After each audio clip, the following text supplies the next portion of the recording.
Hello everyone and welcome back to Dragalia Foundry, a fan channel where everything Dragalia Lost can be found.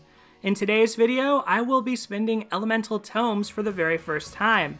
I'm really excited to use these to unlock some new shared skills as we got our first real abundant gift of elemental tomes as part of this month in Dragalia Lost a couple days ago. So in fact, we got 5 tomes of each element, and due to a bug with Yaten's shared skill last week where the SP cost appeared to be much lower than was intended, we also happened to get 6 Shadow Tomes additional as compensation. So right now, today we have 5 Flame Tomes to work with, 5 Water, 5 Wind, 5 Light, and 11 Shadow. And I decided to go ahead and spin these, even though I think it might be more strategically optimal to just save them and hang on for difficult content. Just because I feel like a lot of the fun of a system like this is getting to experiment, getting to customize your characters a little bit more, and add a little bit of personality to them through these shared skills. So that's pretty much the reason why I'm going in on these today as opposed to waiting. We know we're going to get more from the Onslaught event this month, but we don't know how many.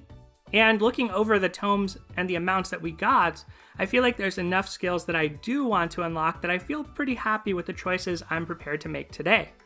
So I'm going to head over to our team's page, and I'll first give you a look at my collection, as this is going to be a pretty big determinant of what I decide to share and what I don't share. Basically, I think that besides the tomes, a really big cost here is that you can only share from adventurers who are at least 50 mana nodes and at least at level 80. And for that reason, there are a lot of adventurers who have interesting skills that I might want to share, but I only happen to have at 45 nodes or perhaps even fewer nodes. And so for today, given how little Eldwater I have, I only have 61,000, which isn't even enough to fully unlock an adventurer's co-abilities, let alone a 4-star adventurer who would also require an extra 25k to promote. I think for quite a while, I'm going to be unlocking skills on characters who I had already happened to build. Many of these characters I built in the past because they helped me with things like the Mercurial Gauntlet or other hard content. That's part of the reason why I haven't really built out a lot of newer characters in some cases, just because a lot of the old characters I had were already invested in, and I haven't had a lot of Eldwater to work with lately, with me not summoning as much. So for some honorable mentions, characters who I don't have at 50 nodes, but I might have otherwise considered, Galamim is definitely one because she can boost the Dragon Gauge, and her shared skill only costs 4 to share, which is pretty nice. It also has a low SP cost of 6,700. Within Water, I definitely would have looked at Karina or Xander because their skills scale and damage based on how many buffs you have on the character, and that actually can get extremely powerful in other elements. And another adventure that I was kind of interested in was actually Dragalia Lost because she can freeze, you get some minor buffs, but you also get a lot of hits, so this is very good for building up a combo. But more generally, what I think you should kind of do when thinking about these shared skills is say, is this a character whose co-ability and chain co-ability combination I care about? Is this a character I might want to have at 50 nodes anyway because maybe they'll get a mana spiral I'm interested in? So for Dragalia Lost, even though her shared skill I don't think is necessarily the best feature about her, I do think her chain co-ability and co-ability combination is really solid, so that's one reason I was kind of interested in her. Let's move on to the Wind element. I would be interested in Silas if I had 6 Wind Tomes and I had him Mana Spirals. I think he has a pretty cool shared skill. But otherwise, there weren't too many Wind characters I was looking at, and I may not even go for Wind today. I might just go for the other elements. For Light, Summer Luca definitely looked kind of interesting with this attack rate plus energy, but it's going to be too expensive to take him to 50 nodes in my opinion. And same thing with Annalie. This is a character I had my eye on for a while, but I think as good as her skill may be to share with the low SP cost, getting some energy, reasonable but not high damage, but also having stun, and I think it's going to be great for crowd-based maps, potentially including Onslaught, but it's just too expensive for me right now. I don't think I can afford to spend 70k plus Eldwater to get her to 50 nodes, so that's why I'm not going to go for her today. And in the Shadow element, let's see who we have here. Cassandra was one I was really interested in. I think her low SP cost plus the max HP, you just get so much utility out of this and causing poison but having to take her to more than 50 nodes to get the level 4 variant of that skill is just too rich for my blood. Yue, likewise, I would have to take her to 50 nodes, even though I kind of do want her Wild Instinct. And there are probably some other adventurers here as well like this. Sha Wujing is definitely in this category. This is a very good shared skill in my opinion, but it does cost 6, which we don't have. And I also have to make Sha Wujing a 5-star and then take him to 50 nodes, which is expensive. Is there anyone else? I think that's pretty much it as far as characters I would like to have shared, but can't at the moment. And as I said, that 50 node thing is going to kind of dictate who I decide to share from. So let's see, where do we go to share skills? We have to go here to the shared skills page.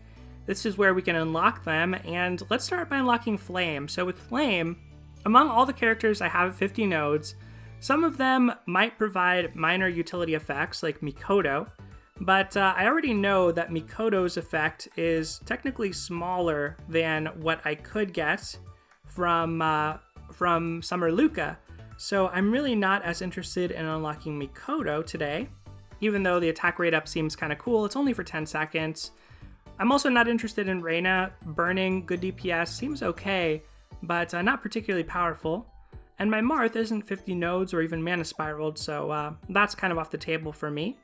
Some of these ones with good animations, I would be interested in unlocking one day just for fun, but right now they cost 6, which is more than I have, and I'm only going to spend what I have right now. So what I'm ultimately going to go with for my Flame pick is Halloween Lowen. I have Halloween Lowen at 50 nodes. I think his regen healing is excellent with the defense buff. It's going to trigger healing double buffs on your team. It's going to be great for my Grace solo comps with Patia. I think it's just an excellent utility effect, even though the SP cost is high. One thing I've started to realize with this is that it's better to have an actually good skill with a high cost than a bad skill with a low cost, because it does take away from your uptime on your other skills to spend time casting these shared skills. So they better be worth actually casting and getting into your rotation. And I think Halloween Lowen's on a Grace is going to be excellent. So that is my pick for Flame. And for Water, as I said, there are some here that I might have been interested in, like Xander or Karina, but can't really justify the cost to spend all the Eldwater on them right now. So ultimately, who I'm going to end up picking is Hunter Cerise. And I was a little skeptical of her at first, but her skill is pretty cool in that it increases the damage of your next 4-strike. Initially, I thought this would only work on the Monster Hunter characters, and I kind of felt like it may not have even been that good on them, because maybe you could just use 2 4-strikes in the time it took you to cast this skill. From what I've heard, though, for people who have actually used this, it is pretty good, and it does seem to be the case that you can use this faster than you can charge up 2 4-strikes. But what really sold me was there are other characters like Yachio, who deal extra damage off their 4-strikes, and also Delphi, who has an insane poison modifier tied to his 4-strike. So I honestly really want to try this on Delphi, that's why I'm getting it, and it's also just a pretty unique animation and cool skill. So that's my Water pick. Let's move on to Wind. And for Wind, well, honestly, I think I may not take anything at all. I was considering Wedding Elisanne previously, but the more I think about it, even though she has a low SP cost, she's kind of a master of none here, as she doesn't have that much damage or that much healing, and so taking time off from your normal rotations to cast a skill like this just doesn't seem as worth it as I would like. I'm gonna save my Wind for now and wait to see if something else good comes in the future. So let's move on to Light. Annalie was of interest, but we're not gonna get Annalie today. We're actually going to go for Summer Cleo today.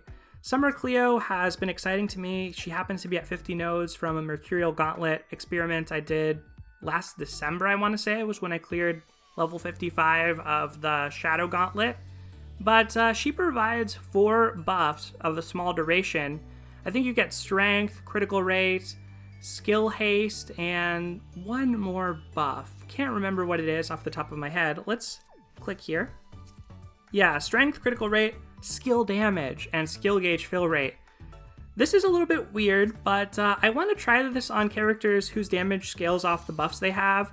This does have a really high SP cost and a short duration, so it may not end up being that good.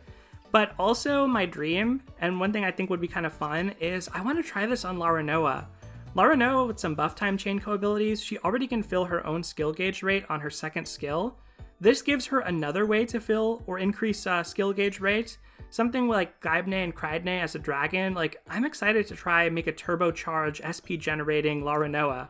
I know it sounds kind of crazy, it might not actually be that good, but I'm just kind of looking forward to testing that out and seeing if that works. So that is my light pick, and the last pick we're going to make today is for Shadow. So for Shadow, there are a couple options I was very strongly considering here.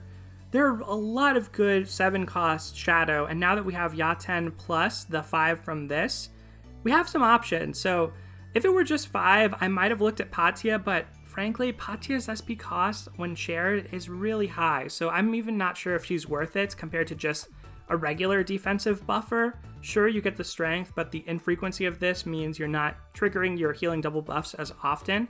That's why I went with Halloween Lowen, as I think he's honestly kind of a lot better in the same functionality that you would tend to use her.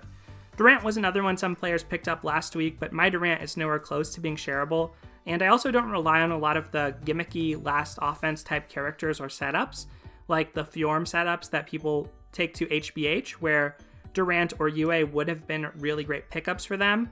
Veronica is another one that people have looked at, and as you can see, I could unlock Veronica here, but I do think a lot of her DPS is too conditional for me. She has really excellent damage if you can access it, but you want your enemy to be poisoned and you want her to be at a really low HP, which I think one or the other may be easy to achieve, but not both. And the character I am going to pick functions sort of similarly to Veronica in the damage department, not necessarily better or worse, but more consistent in my opinion. So I'm not going to get Veronica. I'm not going to get any of the other characters like Kleiman or Althemia, even though they have mana spirals now, or even Eric, just because I didn't spiral them. So it's going to be too big of a resource sink for me to go for them. But who I am going to go for is Curran. So right now my Curran's only at 50 nodes, but after unlocking this, I'm going to go ahead and take him up to 56 nodes, so he gets his extra bonus on his skill. It gets leveled up to level 4. But basically what I love about Curran is, at level 4 you get a guaranteed defense debuff. At level 4 this deals extra damage to poisoned foes, and this costs 7, so it pairs really well with Ronzel to cause the poison. Ronzel's shared skill costs over 10k SP, where Curran's costs a little over 8k. So you're going to be a little out of sequence. You're going to have to wait for Ronzel to come up a little bit before you use Curran's if you want the maximum effect. But for instance, on say my Ezlith, like these two together after using her Howling Meteor, getting 100% critical rate, is going to be a very strong combination. And the other reason I wanted Curran was Eleanor is one of my favorite characters. She is a poison-centric character. She's probably always going to have poison available to deal extra damage off of this skill, but at the same time, she's not a dedicated DPS, so I like the fact that she gets some utility with the defense down. The other character I was also considering that cost 7 was Ieyasu, as he also has Poison Killer when you level this up to level 4. But ultimately I decided that the SP cost is too high. I don't think I would be able to keep up 3 stacks of bleed unless other players also took Ieyasu's skill as a shared skill and were using it in co-op. So for that reason, I decided not to take Ieyasu for now, even though he was pretty tempting to try on Eleonora. I just don't think I could keep up 3 stacks of bleed at once. Let's go ahead and head to the upgrade page, and I'll show you. I've been weighing whether to mana spiral these 4 shadow characters for so long because I've had them at 50 probably since a little after I got them. Now I haven't done as much summoning recently. I've gotten pretty lucky, so I haven't had a lot of Eldwater intake. But back then, and some of these I got around the anniversary, I had a good amount of Eldwater. So let's go ahead and unbind Curran here. We're not going to have enough rainbow orbs to take him to 70 nodes, but I was already considering powering him up for a while. Our basic goal is to get to Circular Judgment level 4, so let's try do that. Hopefully we have enough rainbow orbs to get there, but actually we may not. We may get gated here, but luckily the Elemental Ruins are in double drops, so we'll pick some up and eventually take that skill to level 4, where I think it will really shine. Yep, looks like we're 1 short for now, but I'll get there off camera, try it out on Eleonora, and hopefully it ends up being pretty good, at least pretty reasonable. Anyway, y'all, that's going to do it for this video. I had a lot of fun talking over and unlocking some of the shared skills with Elemental Tomes that we have so far. Gonna save up the rest of my elemental tomes, any leftovers I have, and see how much we get with the onslaught. I'm looking forward to checking that out. But that is going to do it for today. Let me know if you've spent these yourself or what you're planning to spend them on. Thank you so much for watching, everyone. Take care, and I'll see you next time.